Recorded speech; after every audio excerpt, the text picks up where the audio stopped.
Malankara Catholic youth movement Pathanamthitta ഭദ്രാസനം യുവജന സംഗമം സംഘടിപ്പിച്ചു. അലീന എലിസബത്ത് മാത്യു സ്വാഗതം പറഞ്ഞു.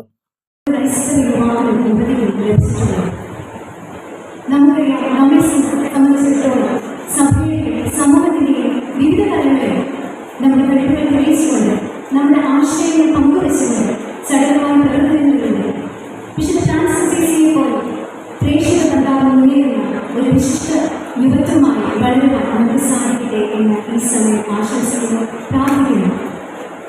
പ്രത്യാശയുടെ പരിപാടികളായി നാം മുന്നേറുമ്പോൾ നമ്മുടെ പാതയിൽ മാർഗനിർദ്ദേശം നൽകുവാനും നമുക്ക് വേണ്ട ആശയങ്ങൾ പങ്കുവെച്ച് നൽകുവാനും നമ്മൾ ഒത്തിരി. വരയൻ സിനിമ തിരക്കഥകർത്ത് ഫാദർ ഡാനി കുപ്പിച്ചൻ സംസാരിച്ചു. പുറത്തൊരു ലോകം ഇങ്ങനെ കിടക്കുന്നു. ഈശോ പറഞ്ഞത് ഇടയൻ ആടുകളെ അന്വേഷിച്ചു പോകുന്നതാണ്. ഇപ്പോൾ എല്ലായിടത്തും നടക്കുന്നത് ആടുകൾ കൂട്ടം കൂട്ടമായി ഇടയനെ അന്വേഷിച്ച് വരുന്നതാണ്.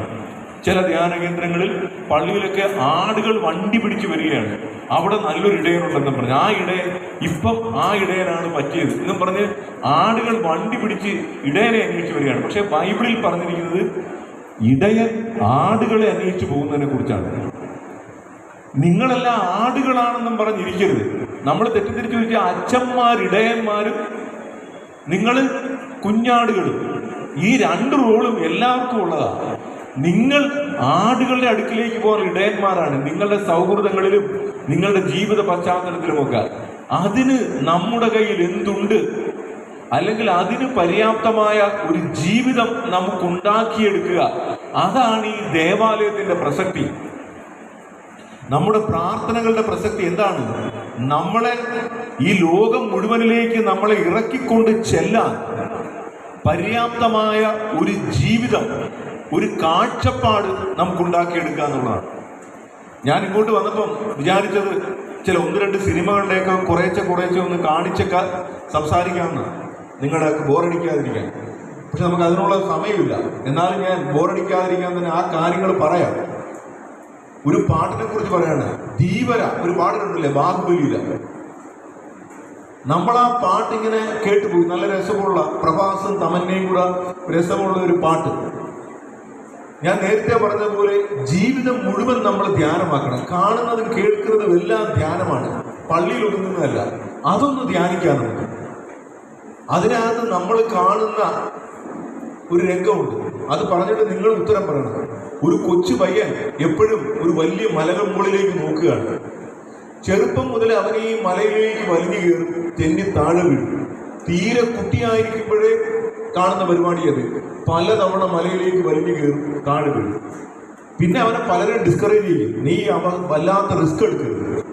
അവസാനം കണ്ടുകണ്ട് നമ്മളെ മനസ്സിലാകുന്നത് ഏറ്റവും അവൻ നല്ല പ്രായമായപ്പം ഇവനീ കയറാൻ പറ്റാത്ത വലിയ മല, അതിന്റെ മുകളിൽ ഏറ്റവും പ്രധാന കാര്യം നമ്മുടെ സഭയിൽ, കത്തോലിക്ക സഭയിൽ അല്ലെങ്കിൽ ക്രിസ്ത്യൻ സഭയിൽ ഒരുപാട് ആൾക്കാർ ഉണ്ടാകണമെന്നല്ല, ഉണ്ടാകുന്നെങ്കിൽ ഉണ്ടായിക്കോട്ടെ.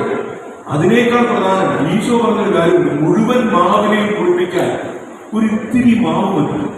മുഴുവൻ മാവിനെയും കുളിപ്പിക്കാൻ 1 കിലോ മാവിനെ കുളിപ്പിക്കാൻ 2 കിലോ പുളിമാവിന്റെ ആവശ്യമില്ല, ഒരിത്തിരി പുളിമാവ് എന്ന് പറഞ്ഞാൽ ഈ മുഴുവൻ ലോകത്തെയും ഒന്ന് നവീകരിക്കാൻ നമ്മൾ ഈ ലോകത്തിന്റെ ഉപ്പായിട്ട് പ്രകാശമായിട്ട് വ്യാപിച്ചു ചേർന്നതാണ്.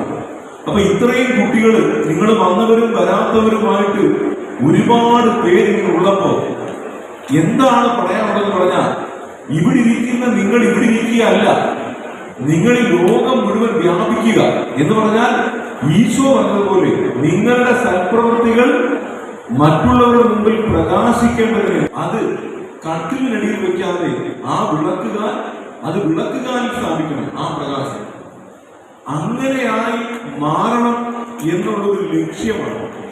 ഈ സിനിമ ചെയ്യുന്നത് എന്തിനാണെന്ന് ചോദിച്ചാൽ അതാണ്. എപ്പോഴും നമ്മുടെ അടുത്തോട്ട് കുറച്ച് ആൾക്കാർ വരുന്നുണ്ട്. ഒരച്ഛന്റെ പ്രസംഗം കേട്ട് അതേ പ്രസംഗം വേറെ തരത്തിൽ പറഞ്ഞ് ഇങ്ങനെ കേട്ട് എപ്പോഴും നമുക്ക് ഒരു ഓഡിയൻസാണ്.